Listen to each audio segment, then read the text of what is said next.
तो hello guys, मैं Gagan and welcome to my YouTube channel wrestling slammer. तो कौन सा बड़ा ट्विस्ट हमें देखने को मिलने वाला है सैटरडे नाइट मेन इवेंट में, और जॉन सीना ने कर दिया है उनके चैंपियनशिप रेन के बारे में बड़ा खुलासा। तो आज हम इसके बारे में बात करने वाले हैं, लेकिन उससे पहले प्लीज गाइस वीडियो को लाइक कर दो और चैनल को भी सब्सक्राइब कर दो। तो फिलहाल जॉन सीना अपने WWE के लास्ट रन में बहुत सारी चीजों को रिवील कर रहे हैं। जॉन सीना ने कुछ टाइम पहले ही उनके बेस्ट राइवल बताए थे, जिसमें उन्होंने रैंडी ऑर्टन, सीएम पंक और द रॉक का नाम लिया था। तो रिसेंटली जॉन सीना से उनकी फेवरेट चैंपियनशिप विक्ट्री के बारे में पूछा जाता है। जैसा कि हमें पता है कि John Cena 17 time world champion बन चुके हैं। तो जॉन सीना का कहना है कि उनका 17 टाइम चैंपियन बनना ही उनके लिए बेस्ट मोमेंट था, और इसे उन्होंने अपनी चैंपियनशिप की बेस्ट विक्ट्री में रखा हुआ है। जॉन सीना ने यहाँ स्पेशली मेंशन किया है कि कोडी रोड्स को हराकर उन्होंने जो चैंपियनशिप जीती वो उनके लिए बेस्ट मोमेंट था। वैसे बड़ा मोमेंट तो है, क्योंकि जॉन सीना अकेले 17 टाइम वर्ल्ड चैंपियन है, और शायद अब ये रिकॉर्ड कभी टूटने नहीं वाला। वैसे कोडी रोड्स को स्पेशली मेंशन करना उनकी फ्यूचर फ्यूड को हवा दे रहा है, जो कि शायद हमें बहुत जल्दी देखने को मिलने वाली है।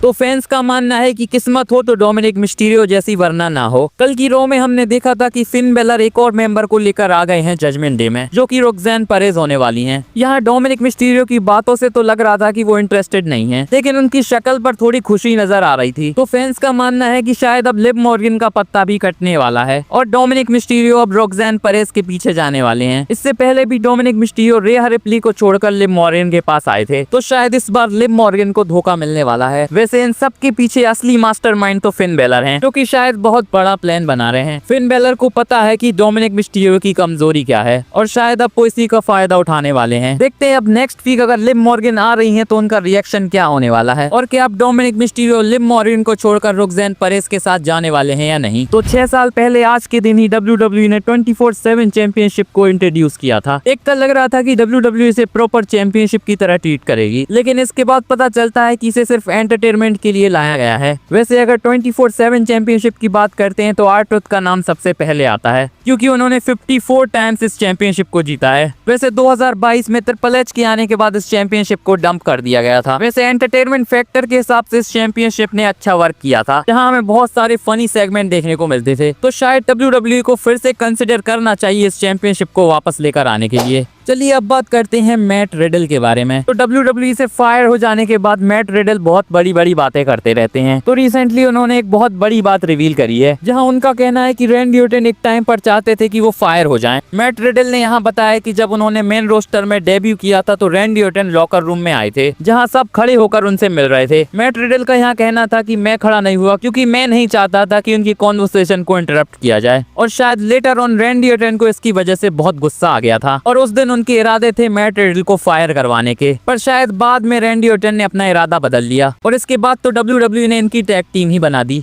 वैसे एक टाइम पर लग रहा था कि WWE इनकी फ्यूड कराने वाली है, पर इसके बाद रैंडी ऑर्टन इंजर्ड हो गए, और रैंडी ऑर्टन के आने से पहले मैट रिडल ही गायब हो गए। तो कल की रॉ में हमने मैच देखा था रेहा रिप्ली, कायरी ज़ेन और ज़ोई स्टार्क के बीच में, जहां ज़ोई स्टार्क इंजर्ड हो गई थी और उन्हें बीच में ही मैच को छोड़ना पड़ा था। तो सोशल मीडिया पर एक वीडियो वायरल हो रही है, जहां हम देख पा रहे हैं कि ज़ोई स्टार्क का पैर पूरी तरह से मुड़ गया था जब वो डाइव लगाने की कोशिश कर रही थी कायरी ज़ेन के ऊपर। फिलहाल उनकी इंजरी के बारे में कोई ऑफिशियल कंफर्मेशन नहीं आई है, लेकिन इस स्पॉट को देखकर लग रहा है कि उनका पैर पूरी तरह से मुड़ गया था, और कोई बड़ी सीरियस इंजरी भी हो सकती है। चलिए अब बात करते हैं सैटरडे नाइट मेन इवेंट की। तो कल WWE ने ऑफिशियल कर दिया है कि सैटरडे नाइट मेन इवेंट का मेन इवेंट हमें जे उसो और लोगन पॉल के बीच में देखने को मिलने वाला है, जो कि वर्ल्ड हैवीवेट चैंपियनशिप के लिए होगा। देखकर लग रहा था कि WWE R-Truth, जॉन सीना या फिर Sami Zayn, CM Punk, Bron Breakker और सेथ रॉलिंस वाले मैच को रख सकती है सैटरडे नाइट मेन इवेंट के मेन इवेंट में, पर इन दोनों मैचेस कोई WWE ने मेन इवेंट में नहीं रखा है। तो शायद इसका कोई बड़ा रीजन हो सकता है, जहां शायद WWE लोगन पॉल और जे उसो के मैच में कुछ बड़ा करने वाली है। चांसेस है कि WWE इसे एक सिंपल मैच तो नहीं बनाएगी, क्योंकि फिर इसे मेन इवेंट में डालने का कोई मतलब नहीं हुआ। बात करें टाइटल चेंज की तो बहुत कम चांसेस हैं कि यहाँ टाइटल चेंज होने वाला है। फिलहाल हम देख रहे हैं कि गंथर और सेथ रॉलिंस जे उसो की वर्ल्ड हैवीवेट चैंपियनशिप के पीछे पड़े हुए हैं, तो शायद इस मैच में हमें बहुत सारी इंटरफेरेंस देखने को मिल सकती है, और इस मैच को WWE बहुत ओवर द टॉप बुक करेगी। कुछ टाइम पहले मैंने आपको बताया था कि चांसेस हैं कि हमें रोमन रेंस देखने को मिल सकते हैं सैटरडे नाइट मेन इवेंट में। इसके अलावा चांसेस हैं सैमी ज़ेन के हील टर्न के भी। तो देखते हैं WWE कौन सा बड़ा ट्विस्ट प्लान कर रही है सैटरडे नाइट मेन इवेंट में। बाकी मेरी वीडियो अच्छी लगी हो तो प्लीज गाइस इसे लाइक कर दो, और मेरे चैनल रेसलिंग स्लैमर को भी सब्सक्राइब कर दो, और बेल आइकन को भी दबा दो ताकि मेरी वीडियो की अपडेट आप तक पहुंचती रहे। मिलते हैं नेक्स्ट वीडियो में, धन्यवाद।